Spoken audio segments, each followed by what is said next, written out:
The All England Tennis Club, which runs the world-famous Wimbledon Championships, have been placed under pressure to admit their part in the exclusion of Hoosen Bobat from the 1971 Junior Wimbledon tournament. Bobat played on South Africa's first non-racial international tennis tour at the age of 18 and was initially invited to take part in the junior singles event at Wimbledon tournament. Professor Saleem Badat from the History Department of the University of the Free State joins us now for a conversation on this. Prof, thank you for making time for us.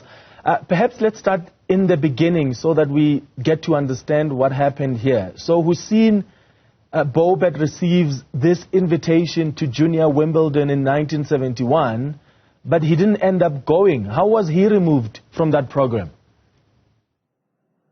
It's not a matter of he didn't end up going. He received an invitation, a telegram, during the first historic tour of Europe from South Africa by a black squad. And there were objections to his participation by the exclusively white racist South African Tennis Union.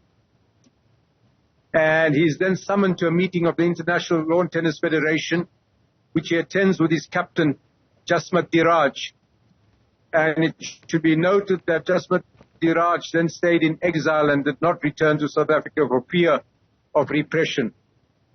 So, essentially, at the end of that meeting in London, one Basil Ray, who was the General Secretary of the International Lawn Tennis Federation, then informed Mr. Bobat and Mr. Diraj that Bobat would then be removed from the draw for the Junior Wimbledon of 1971. Yeah. So you can imagine the trauma that has created him. He would have been the first black South African to play Junior Wimbledon at the age of 18. Uh-huh. And who made the call? Because that's the question that still remains. Is there one man alone who made that decision? Well, that's precisely one of the issues that one has to get to. So there's a history of Mr. Basil Ray colluding with the racially exclusive white tennis union.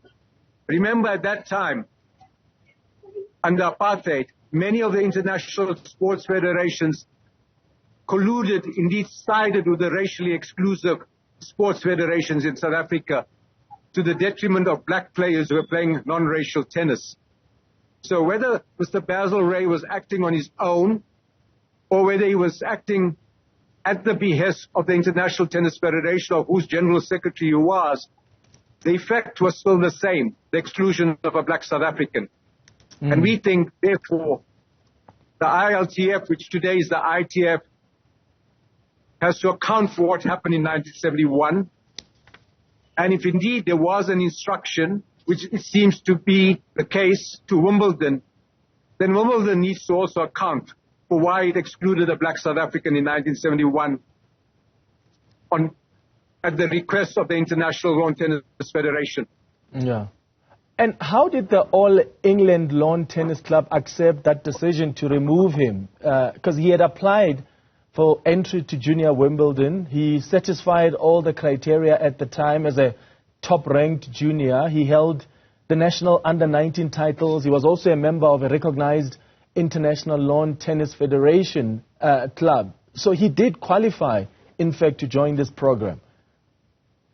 He applied and he met the criteria, and that was part of the discussion for almost an hour as recounted by Mr. Bobat and Mr. Diraj. And so it should also be noted that that squad was playing tournaments in England and in Europe under the auspices of the International Lawn Tennis Federation. So there'd been no objection prior to Wimbledon to them playing. But when he came to Wimbledon, there was an objection. And Mr. Chalmers, disaffectionately called by them Baas Chalmers, because of his racial mentality, objects to their participation. And the ILTF goes along with that. So that's the scandal. But this is part of a wider collusion that was happening in the 1970s, where the International Lawn Tennis Federation and many sports federations were completely turning a blind eye to the racism in sport in South Africa. So they have a major public apology to make to non-racial sports persons who played and kept alive the banner of non-racialism under apartheid. Mm-hmm.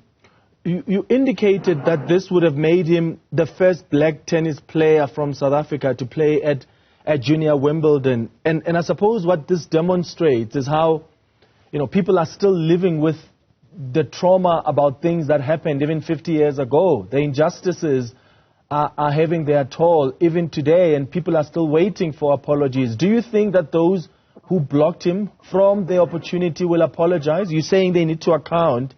Do you think they will? So part of the book is really, the reason why I wrote this book is really to highlight, during the 50th anniversary of the South African Council on Sport, which is celebrated this year and which played a major role as part of the liberation movement in isolating racist white South African sport internationally, which was supported by Sandrock in the United Kingdom with outstanding people like Dennis Brutus and Chris DiBroglio and, of course, Peter Hain and others, is to highlight the fact that these issues, which have caused trauma to black South Africans, have never been dealt with, including by the Tennis South Africa, which is a governing body today. And so, therefore, we have written a letter to Tennis South Africa also, inquiring about what they propose to do about this, because they are now part of these international federations. And their silence in this matter and their lack of recognition for outstanding apartheid-era non-racial sports person is also a deafening silence. So we think they have to also explain their lack of recognition or reparations for black South Africans. And today, perhaps less tennis is played than in the 1970s amongst black communities and schools. Mm-hmm.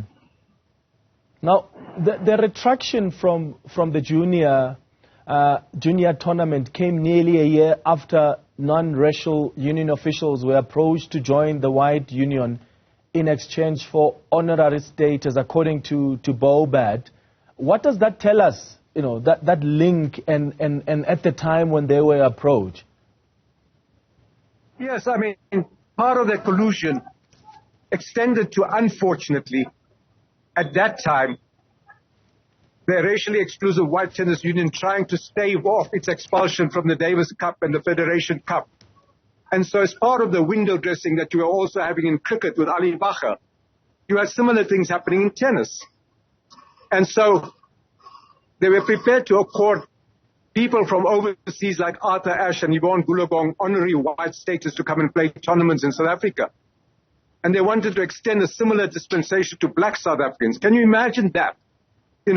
Black South Africans being given honorary white status to play in the country of their birth. And of course, people like Mr. Bobat, Mr. Kevin Bergman, and those who played non-racial sport refused those overtures. They not only wanted to play non-racial sport irrespective of race, they also wanted a non-racial society in South Africa. And hence the slogan, no normal sport in an abnormal society. These people made incredible sacrifices that hasn't been recognized post-94. Yeah. And what ended up happening to Bobat himself? Did he stop playing competitively at some point? What did he end up focusing on? Had he played Junior Wimbledon at the age of 18 as the first black South African, that could have inspired so many young black South Africans. It could have also led to him being offered scholarships to play in the United States through the university teams. It could have led to other tournaments around the world. So this was a huge tragedy for an 18-year-old.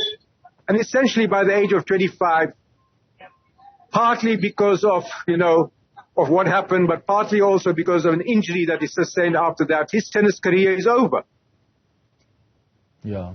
Well, Professor Saleem Badat, he's from the History Department at the University of the Free State. Thank you for joining us for this conversation.